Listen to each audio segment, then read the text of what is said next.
Hello guys, welcome to T G mech. അപ്പം നമ്മളിന്ന് നോക്കാൻ പോകുന്നത് ഡിപ്ലോമ ഇൻ മെക്കാനിക്കൽ എഞ്ചിനീയറിംഗ് കഴിഞ്ഞവർക്ക് കേരള പി സിയുടെ അണ്ടറിൽ വന്ന 2 ജോബ് നോട്ടിഫിക്കേഷൻസിനെ പറ്റിയാണ്. അപ്പോൾ ഒന്നാമത്തെ നോട്ടിഫിക്കേഷൻ എന്ന് പറയുന്നത് കാറ്റഗറി നമ്പർ 13/2025 ആയ ജൂനിയർ ഇൻസ്ട്രക്ടർ ഇൻ വെൽഡർ ആണ് വിളിച്ചിരിക്കുന്നത്. ഇതിൻ്റെ ഡിപ്പാർട്ട്മെൻറ്റ് വിളിച്ചിരിക്കുന്നത് ഇൻഡസ്ട്രിയൽ ട്രെയിനിങ് ഡിപ്പാർട്ട്മെൻറ്റ് എന്നാണ് വിളിച്ചിരിക്കുന്നത്. ഇതിൻ്റെ സ്കെയിൽ ഓഫ് പേ വന്നിട്ട് അറൗണ്ട് 80K വരുന്നുണ്ട്. അപ്പം ഇതിൻ്റെ വാക്കൻസീസ് എന്ന് പറയുന്നത് ആൻറ്റിസിപ്പേറ്റഡ് വാക്കൻസീസ് ആണ് കാണിച്ചിരിക്കുന്നത്. കാരണം ഇതിൻ്റെ ഒരു കറക്റ്റ് എമൗണ്ട് ഓഫ് വാക്കൻസീസ് കാണിച്ചിട്ടില്ല.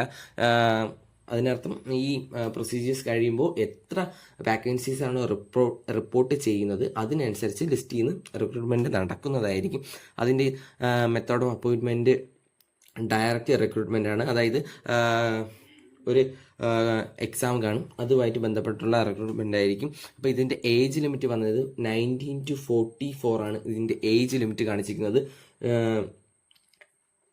January 2nd, 1981 to January 1st, 2006 വരെ നമുക്ക് അതിന് ഇടയിൽ ജനിച്ചവർക്ക് ഇതിന് അപ്ലൈ ചെയ്യാവുന്നതാണ്. അപ്പോൾ ഇതാണ് ഇതിൻ്റെ ക്വാളിഫിക്കേഷൻസ് ആയിട്ട് കാണിക്കുന്നത്. SSLC with NTC certificate or national apprenticeship certificate or diploma in the appropriate branch of engineering from A government or government recognised polytechnic or its equivalent qualification. അപ്പോൾ ഇതൊരു ഗോൾഡൻ ഓപ്പർച്യൂണിറ്റി ആയിട്ട് കാണുക. 1 ടൈം രജിസ്ട്രേഷൻ കഴിഞ്ഞവർക്ക് കേരള PSCയുടെ സൈറ്റിൽ കയറി ഡയറക്റ്റായിട്ട് apply ചെയ്യാവുന്നതാണ്. അപ്പം ഇതൊരു മെഡിക്കൽ സർട്ടിഫിക്കറ്റ്, കാരണം ഇതിൽ കാഴ്ചയുടെ ഒരു സർട്ടിഫിക്കറ്റ് കാണിക്കേണ്ടതുണ്ട്. പക്ഷെ അതൊക്കെ എക്സാം കഴിഞ്ഞിട്ടുള്ള പ്രൊസീജിയേഴ്സിലാണ് ആ സർട്ടിഫിക്കറ്റൊക്കെ കാണിക്കേണ്ടി വരുന്നത്. ബാക്കിയെല്ലാം അതുമായിട്ട് ബന്ധപ്പെട്ടുള്ള കാര്യങ്ങൾ. അപ്പോൾ ഇതിൻ്റെ ഡീറ്റെയിൽഡ് സിലബസും വീഡിയോസൊക്കെ പുറകെ വരുന്നുണ്ട്. ശ്രദ്ധിക്കേണ്ട കാര്യം എന്ന് പറയുന്നത് ഇത് അപ്ലൈ ചെയ്യേണ്ട ലാസ്റ്റ് ഡേറ്റ് വരുന്നത് June 4th ആണ് വരുന്നത്. സോ അതിന് മുന്നേ തന്നെ പ്രൊഫൈലിൽ കയറി അപ്ലൈ ചെയ്യാവുന്നതാണ്. Junior instructor welder. അടുത്ത് വരുന്നൊരു വാക്കൻസി എന്ന് പറയുന്നത് കാറ്റഗറി നമ്പർ 15/2025 ആയ ട്രെയിനിങ് ഇൻസ്ട്രക്ടർ ഇൻ പ്ലംബർ. അപ്പം അത് വിളിച്ചിരിക്കുന്ന ഡിപ്പാർട്ട്മെൻറ്റ് എന്ന് പറയുന്നത് ഷെഡ്യൂൾഡ് കാസ്റ്റ് ഡെവലപ്മെൻറ്റ് ഡിപ്പാർട്ട്മെൻ്റ് ആണ്.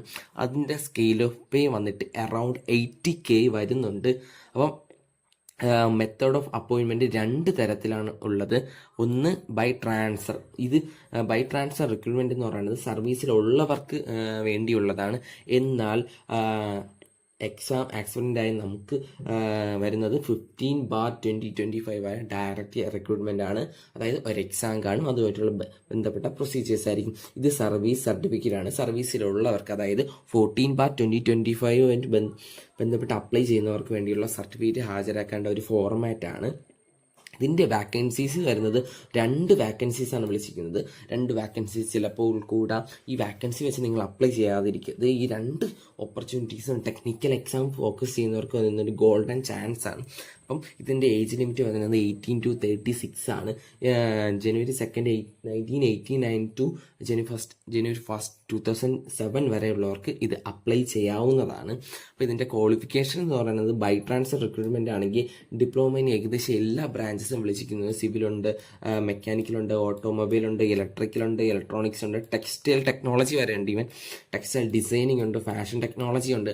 അപ്പോൾ അത് ബൈ ട്രാൻസ്ഫർ റിക്രൂട്ട്മെൻ്റ് ആണ്. എന്നാൽ ഡയറക്റ്റ് റിക്രൂട്ട്മെൻറ്റിലേക്ക് വരുമ്പോൾ അവിടെ 3 years diploma in engineering in the related trade from the polytechnic approved by the government of Kerala or its equivalent ആണ്. അപ്പം ബന്ധപ്പെട്ട ട്രേഡിൽ നിങ്ങൾക്ക് ഡിപ്ലോമ എഞ്ചിനീയറിംഗ് ഉണ്ടെങ്കിൽ നിങ്ങൾ തീർച്ചയായിട്ടും ഇത് അപ്ലൈ ചെയ്യണം. അപ്പോൾ ഇതിന് ശ്രദ്ധിക്കേണ്ട കാര്യം, ബോത്ത് 2 നോട്ടിഫിക്കേഷൻസിന് ലാസ്റ്റ് ഡേറ്റ് വന്നിട്ട് June 4th ആണ്. അപ്പോൾ അതുവരെ എന്തായാലും വെച്ചിക്കാതെ അതിന് മുന്നേ തന്നെ 1 ടൈം രജിസ്ട്രേഷൻ കംപ്ലീറ്റ് ചെയ്തവർ ഡയറക്റ്റായിട്ട് അപ്ലൈ ചെയ്യുക. 1 ടൈം രജിസ്ട്രേഷൻ ഇതുവരെയും രജിസ്റ്റർ ചെയ്യാത്തവർ 1 ടൈം രജിസ്ട്രേഷൻ കംപ്ലീറ്റ് ആക്കി പ്രൊഫൈൽ അക്കൗണ്ട് തുടങ്ങിയതിന് ശേഷം ഈ കാറ്റഗറി നമ്പർ ചെക്ക് ചെയ്ത് അപ്ലൈ ചെയ്യുക. അപ്പോൾ ഇതുപോലെയുള്ള ജോബ് നോട്ടിഫിക്കേഷൻസ് കിട്ടാൻ വേണ്ടി ഈ ചാനൽ തീർച്ചയായിട്ടും സബ്സ്ക്രൈബ് ചെയ്യുക. അപ്പോൾ പുതിയൊരു നോട്ടിഫിക്കേഷനായിട്ട് വരുന്നവരെ